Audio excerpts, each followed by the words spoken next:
psikologi yang sering saya alami ya. Ini jadi sebenarnya ini materi rangkuman dari pengalaman saya selama saya, trading gitu. Yang pertama itu serakah. Bang Genji masih los, belum bisa kontrol psikologi. Oke, sama Bang ya. Jadi sebenarnya ini serakah gitu. Jadi, eee, terus mencari keuntungan di saat target profit. Nah, sini sebenarnya overconfidence ya. Saya biasanya seperti itu. Jadi ketika, udah profit profit profit beruntun misalnya open posisi pertama profit, kedua profit, ketiga profit, biasanya nggak mau berhenti gitu. Nah, ini akhirnya yang membuat, saya loss teman-teman.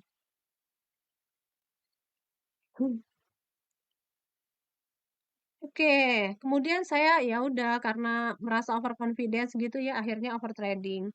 Bang saya ya, karena 60% dari trading itu psikologi, iya benar ya Min ya. Jadi, psikologi adalah salah satu kunci ya suksesnya seorang trader. Mbak sayanya minta pandangannya Kak Diva tentang kompensasi dalam trading, terutama di mode FTT, apakah itu hal yang baik atau tidak? Jadi sebenarnya ada plus minusnya ya, Bang saya ya, untuk kompensasi. Jadi sebenarnya saya tipe trader yang eh, ini juga ya teman-teman ya, sering melakukan kompensasi gitu. Tapi saya berusaha untuk menghindari sih. Jadi kemarin-kemarin sih seperti itu. Jadi tergantung Bang saya ya, kalau misalnya, modalnya kuat dan open posisinya nilainya kecil, misalnya modalnya itu, 3 juta atau 5 juta atau 10 juta, terus open posisinya cuma 25.000 seperti itu ya, kemudian loss, nanti kompen lagi misalnya 35.000 atau 40.000 seperti itu saya rasa masih aman, ya. Yang penting, hariannya itu ada target loss-nya, misalnya udah hari ini saya loss 100.000 ya udah cukup gitu, jangan karena kadang-kadang ngerasa nggak ikhlas kehilangan uang itu yang membuat kita pengen ini ya, eee, kompen kompen kompen hingga akhirnya modal kita bisa habis, teman-teman. Bang Heri, halo Bang Heri, lama kayaknya ya saya nggak komunikasi ini dengan Bang Heri. Gimana Bang Heri kabarnya? Semoga selalu sehat ya, sukses ya, teman-teman. Oke, nah ini biasanya saya overtrading juga, teman-teman. Ini biasanya ngaruh banget ke psikologi, apalagi kalau eh trading plan kita udah ini ya. Sorry, teman-teman.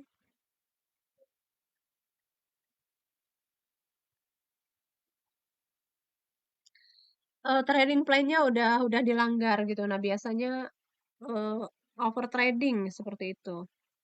Nah, kemudian balas dendam. Jadi biasanya seperti ini ya. Nah, teman-teman kayak bang saya ya, misalnya saya open posisi 15.000 satu kali, ternyata loss. Biasanya rasa ini ya, kalau psikologi kita, mental kita nggak siap, kehilangan 15.000 itu rasanya berat gitu ya, teman-teman ya. Biasanya eh, ada muncul ingin ini gitu, ingin balas dendam. Pokoknya saya nggak mau loss deh, saya harus profit hari ini. Nah, biasanya itu yang membuat trader loss ya, rasa yang nggak ikhlas seperti itu. Oke, nah kemudian FOMO. Nah, ini ya teman-teman, ini adalah saya sharing, saya berbagi pengalaman teman-teman ya. Jadi ini adalah pengalaman saya ketika saya trading dan saya rasa ini dialami oleh semua trader ya. Kalian juga mungkin ya di antara salah satu atau semua yang saya sebutkan ini saya alami, mungkin teman-teman juga alami ya. Bang Heri belum trade di awal tahun. Bagi tips untuk trading plan Kak. Kemarin Bang saya sudah ini ya, sudah share kayaknya tentang trading plan eh, di live streaming saya awal tahun Bang, di bulan Januari kemarin. Itu saya ada bahas tentang trading plan tahun 2025. Itu Bang Heri, coba di-scroll ya, nggak jauh deh kayaknya. Karena bulan ini saya nggak terlalu banyak posting juga. Oke, seperti itu ya. Nah, lanjut ya teman-teman. Trader kampung baru gabung. Oh, nggak apa-apa, Bang Trader. Ki- Kita baru baru mulai, Bang. Baru beberapa menit. Nah, ini rasa overconfidence. Jadi, saya jujur ya, teman-teman ya, kadang-kadang ngerasa udah profit udah lebih dari 100%, merasa wah, ini kayaknya masih masih bisa nih gitu. Dan akhirnya saya yang keuntungan yang saya dapatkan tadi loss, bahkan modal loss semua dan itu pernah teman-teman, saya jujur nih, saya pernah ngalamin gitu. Jadi saya udah profit bahkan 100 sampai 200% dari modal. Kemudian overconfidence, percaya diri banget nih masih bisa nih, masih bisa. Ternyata justru profitnya itu tadi loss semua gitu. Nah, ini ada yang pernah ngalami nggak nih, teman-teman? Kalau ada pertanyaan silahkan ya, teman-teman ya. Saya rasa ini materi atau topik yang biasa kita alami sebagai trader ya. Cuma gimana gitu ya mengatasinya ini gimana? Apalagi hal yang berhubungan dengan uang dan kemudian mindset atau tujuan kita trading itu nggak nggak nggak benar gitu ya masuk ke marketnya mungkin karena saya harus hari ini butuh duit nih misalnya 500.000. Gimana ya gitu, udah deh saya trading aja, pinjam duit misalnya saya trading siapa tahu profit. Nah misalnya ternyata bukannya profit malah loss. Nah ini salah ya teman-teman ya. Ini adalah mindset yang salah. Jadi kalau memang teman-teman pengen fokus trading, usahakan modal yang digunakan itu memang benar-benar yang free gitu teman-teman. Memang benar-benar modal yang ini ya, yang ketika loss itu kita udah siap gitu ya, udah loss nggak apa-apa gitu. Jadi jangan menggunakan uang pinjaman atau uang apapun gitu ya. Kemarin tuh ada tuh teman ya, saya nggak kenal gitu, cuma dia sharing ke saya, minta pendapat. Ternyata dia menggunakan dana yang tidak seharusnya untuk trading dan ternyata dia kebingungan gitu untuk mengembalikannya gitu teman-teman. Nah ini kan sangat berbahaya ya. Jadi untuk trading saya rasa market selalu ada setiap hari ya sepanjang masa saya rasa selalu ada. Jadi jangan takut kehilangan momen atau apa segala macam. Yang penting ilmunya udah siap, psikologinya udah siap, money manajemennya udah siap, modalnya udah siap, ya udah silakan masuk. Tapi kalau misalnya walaupun modal udah siap tapi psikologi nggak siap, jangan dulu teman-teman karena ini ya belajar dari orang-orang yang pernah gagal, kenapa seperti itu.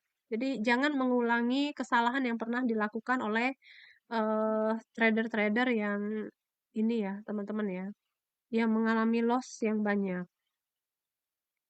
Mbak Diva, kalau trading yang pas itu di waktu jam berapa? Kadang market tidak nentu arah candle sulit untuk dibaca. Iya, karena suka gaya Kak Diva support dan resisten. Oh, Bang Heri ya. Iya, saya biasanya strategi saya itu cuma support dan resisten gitu aja. Nggak pernah menggunakan indikator yang ribet, yang saya sendiri juga nggak ngerti, nggak paham gitu. Saya nggak, teman-teman. Oke, Bang Dwi, jam-jam itu kalau kalau saya Bang ya, karena saya juga kerja ada aktivitas, saya biasanya ini menggunakan coba pelajari market session ya, teman-teman. Jadi teman-teman, misalnya Bang Dwi itu kalau pagi kerja kira-kira market andalannya Bang Dwi itu apa? Kayak saya kan pagi kerja, market andalan saya itu adalah eh, Euro USD, GBP USD. Jadi saya trading di sesi Amerika, sesi malam biasanya seperti ini. Seperti itu, Bang. Jadi kalau misalnya Bang Duinya lebih banyak waktu di pagi hari, pengen trading di pagi hari, coba trading di market Asia, ya.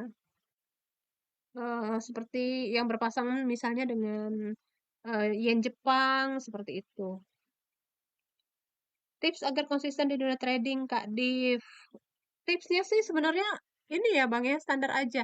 Kalau tips saya rasa disiplin aja gitu dengan eh, target atau trading plan-nya atau rencana trading teman-teman semua. Memang agak berat ya, saya juga kadang gitu.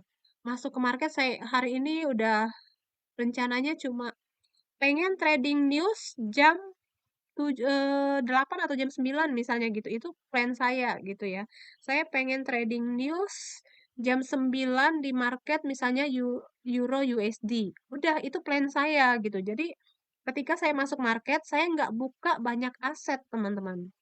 Itu adalah plan, salah satu plan gitu. Jangan masuk ke market yang cuma fokusnya ke money management misalnya ya atau psikologi, tapi eh, kalian nih mau berdagang di pasar apa gitu. Nah, ini yang harus harus harus di ini ya, diperhatikan juga menurut saya. Jadi kalau misalnya, loh Mbak, di jam itu ternyata strategi yang saya gunakan nggak cocok nih dengan market misalnya.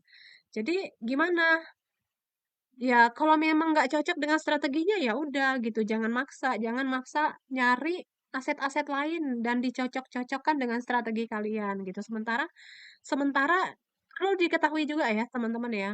Jadi setiap aset, setiap per mata uang itu punya karakter masing-masing, gitu.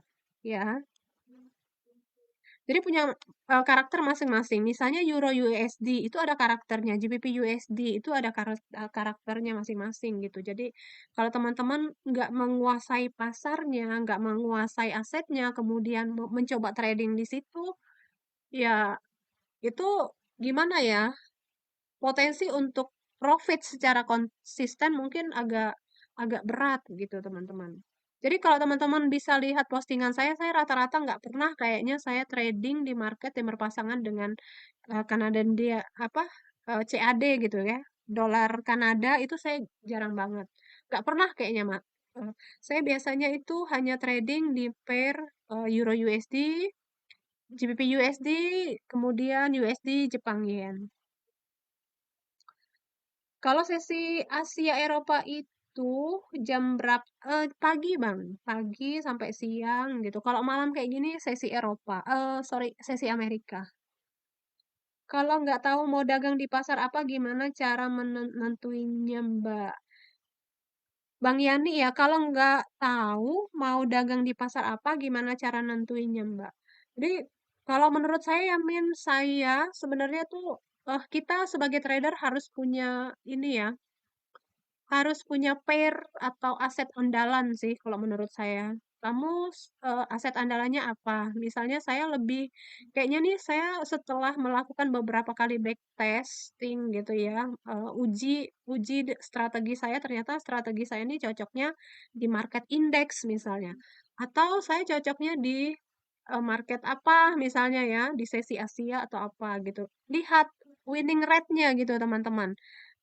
Winning rate-nya itu maksudnya profitnya tuh lebih besar yang mana gitu. Dan coba diuji kalau memang ternyata misalnya teman-teman lebih cocok di indeks atau mungkin di pair berpasangan di USD, silahkan eh, masuk ke pasar itu terus. Seperti itu ya teman-teman ya. Tapi kalau menurut saya tetap ini ya, tetap upgrade karena pergerakan harga kan selalu ini ya, selalu berubah-ubah gitu teman-teman. Bang Heri, Kak Yani, apakah akun nggak dipakai 3 bulan akan kena komisi? Bang Heri nggak ya Bang ya, selama saldonya nggak ada, itu nggak kena komisi. Jadi sebenarnya yang kena komisi itu adalah akun-akun yang saldonya tuh diendapkan gitu teman-teman ya, yang nggak diapa-apain. Maksudnya ya udah deposit terus nggak diapa-apain, nggak ditradingkan selama 3 bulan misalnya atau selama beberapa bulan atau hitungan tahun, itu biasanya kena ada potongan komisi. Tapi selama selama dia nggak ada saldonya, kemudian teman-teman mau deposit lagi, itu aman gitu. Oh iya, 6 bulan ya Min ya. Endap 6 bulan itu kena komisi. Itu endap maksudnya ini ya teman-teman ya. Hanya deposit, kemudian misalnya ya udah saya nunggu deh nanti dolar naik, saya jual gitu misalnya ya. Nah ini kena komisi teman-teman.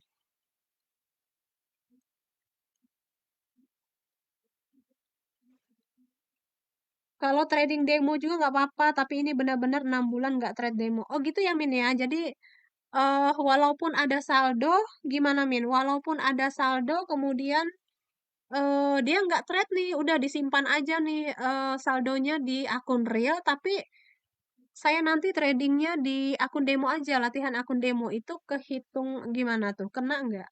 Kena komisi nggak?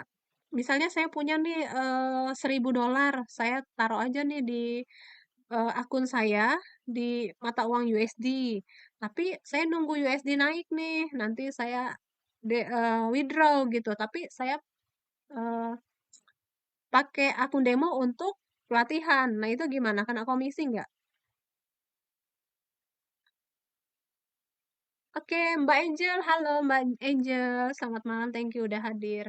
Gimana teman-teman, ada pertanyaan nggak? Lanjut ya. Iya, pokoknya kena fee itu kalau akun 6 bulan nggak ada aktivitas. Oh, berarti akun real ya, teman-teman ya. Jadi, misalnya teman-teman pengen naruh duit di platform Olim Trade, misalnya $1.000. Terus udah nih dolar misalnya lagi turun tapi nunggu nanti tunggu naik misalnya dolarnya baru di withdraw, nggak diapa-apain. Walaupun teman-teman menggunakan akun demo untuk latihan, tetap kena fee ya selama 6 bulan kalau saldonya nggak diapa-apain gitu, nggak ditradingkan. Seperti itu ya. Saya belum pernah nyoba sih teman-teman, karena saya tipe trader yang aktif trader hampir hampir tiap hari ya. Saya masuk ke market dan trading. Iya, kalau ngendap kayak gitu nanti dikira pencucian ini ya, teman-teman ya, pencucian uang. Oke, bagaimana cara mengendalikan emosi ketika trading? Nah, ini mungkin ya. Ini standar juga sih, teman-teman. Usahakan kalau psikologinya lagi nggak baik, lelah misalnya gitu ya. Misalnya teman-teman lelah, kemudian secara psikologi, secara fisik banyak kerjaan, sebaiknya nggak usah trading dulu gitu. Nah, ini tentang trading plan, mengenai trading plan ini udah saya bahas khusus di live streaming saya teman-teman di awal bulan kemarin. Oh gitu. Jadi fee tidak ada aktivitas fee kalau terdeteksi pencucian uang. Ini semuanya juga nggak tiba-tiba nanti bakal dikasih notifikasi. Kalau gini terus nanti kedepannya kena fee sekian. Oh gitu ya, oke. Terdeteksi pencucian uang tuh gimana, Min? Maksudnya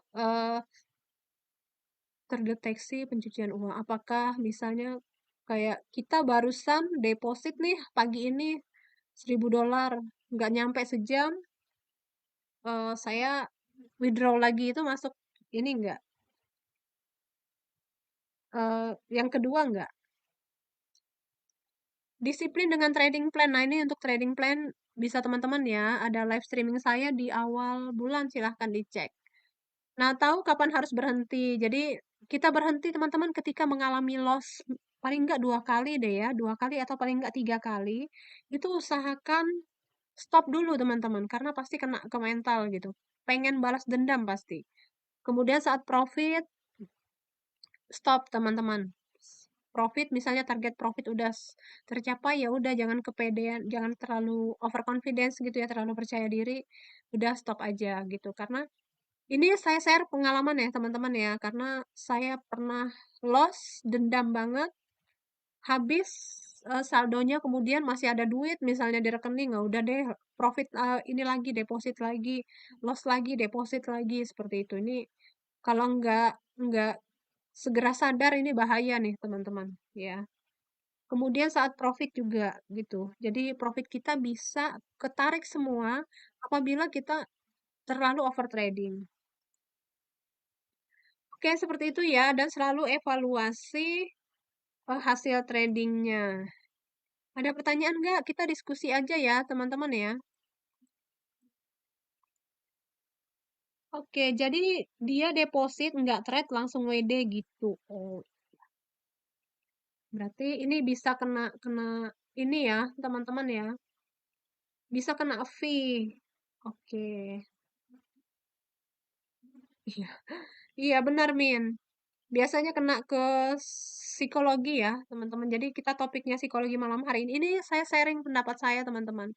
Jadi biasanya saya tuh ketika deposit, misalnya cuma 1 juta atau $100, Kemudian biasanya kalau udah loss, kadang loss semua teman-teman. Satu hari saya pernah loss semua, ya udah habis itu saya deposit lagi karena ini ya kayak nggak ikhlas gitu, duit saya kok hilang ya, sejuta gitu, sayang gitu. Akhirnya berharap bisa balikin modal saya deposit lagi, tapi bukannya profit, malah loss lagi gitu. Ini makin besar. Makanya kita harus tahu kapan kita harus berhenti teman-teman ketika berada di market. Jangan terlalu lama di market ya, teman-teman ya.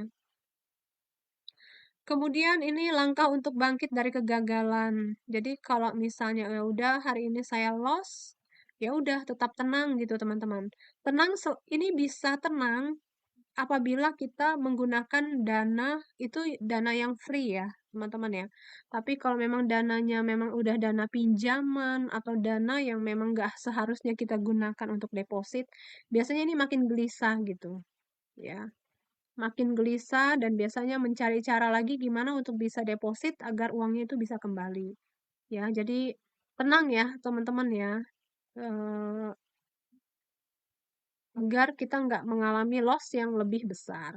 Kemudian penting untuk istirahat, kemudian evaluasi, dan ini ya, eh, jangan bandingkan diri kita dengan orang lain ya. Jadi setiap kita itu mempunyai kemampuan yang sendiri-sendiri ya teman-teman ya. Kemampuan dalam hal mengontrol diri, manajemen, psikologi, maupun modal itu kita berbeda ya. Jadi kalau teman-teman melihat ada trader yang posting, dia nih bisa open posisi dengan nilai yang besar, kemudian dia bisa profit dalam waktu yang mudah, itu teman-teman jangan langsung eh, berpikir bahwa bisa seperti dia kalau memang kita belum sanggup ya, belum sanggup secara ilmu, secara mental maupun modal gitu teman-teman. Jadi jangan bandingkan gitu. Jadi kalau memang hari ini kita hanya bisa profit misalnya $1 atau $2, ya udah itu kita syukuri teman-teman ya. Nggak apa-apa lambat, yang penting kita aman, teman-teman, ya. Yang penting selamat, yang penting kita nggak loss banyak, apalagi sampai nambah hutang, seperti itu. Oke ya, berapa sih Kak target profit harian yang ideal? Tergantung ya, teman-teman ya. Bang Purwadi, tergantung dari teman-teman sendiri. Kalau misalnya teman-teman punya modal yang 1 juta misalnya gitu. Target profitnya berapa? Misal apakah 10.000, 20.000, 50.000? Karena kalau menurut saya harian ya teman-teman ya, profit harian, kalau kita masuk ke market, kemudian kita memasang target profit harian, itu saya rasa agak berat teman-teman. Ya, kalau mau sih saran saya targetnya mingguan atau bulanan. Lebih aman sih bulanan. Misalnya sebulan ini saya modal misalnya 5 juta atau 3 juta modal, ya udah deh saya sebulan ini profitnya misal 300 atau 500.000 gitu. Itu profit bulanan ya. Kalau harian, ini saya hanya sharing ya, Bang Purwadi ya. Kalau harian misalnya saya punya 1 juta, hari ini saya harus profit 100.000 misalnya. Itu target harian misalnya ya. Itu maaf nih Bang Purwadi, ini saya sharing pengalaman aja. Itu berat Bang Purwadi ya. Menurut saya berat. Jadi apalagi misalnya Bang Heri, saya punya duit modal $100 atau 1.500.000 ya. Saya pengen hari ini saya harus 100.000 supaya kalau misalnya sebulan kan lumayan nih sekitar 2 juta sampai 3 juta gitu. Nah, biasanya target profit harian inilah yang bisa membuat psikologi kita terganggu gitu. Mudah kena gitu teman-teman. Karena ini maaf ya, sekali lagi ini saya sharing pengalaman. Kemarin kayak gitu, saya udah deh pokoknya hari ini saya dapat 100.000. Nah, ketika saya profit sudah misalnya 98.000 atau misalnya 99.000 masih kurang nih 1.000. Saya harus nih hari ini profit gitu. 100.000. Biasanya itu secara psikologi kita sudah tertekan gitu teman-teman ya. Sudah ada tekanan seperti itu. Nah itu biasanya nggak sehat untuk trading kita. Terkadang tergiur affiliate yang di TikTok Kak profitnya gede-gede. Oh, masih ada ya? Bang Heri, emang masih ada itu afiliator yang sharing-sharing profit? Itu apa? forex di MetaTrader atau apa? Karena saya udah nggak pernah, setahu saya sudah nggak ada afiliator lah ya teman-teman ya. Setahu saya loh, kayaknya atau saya yang nggak update atau gimana?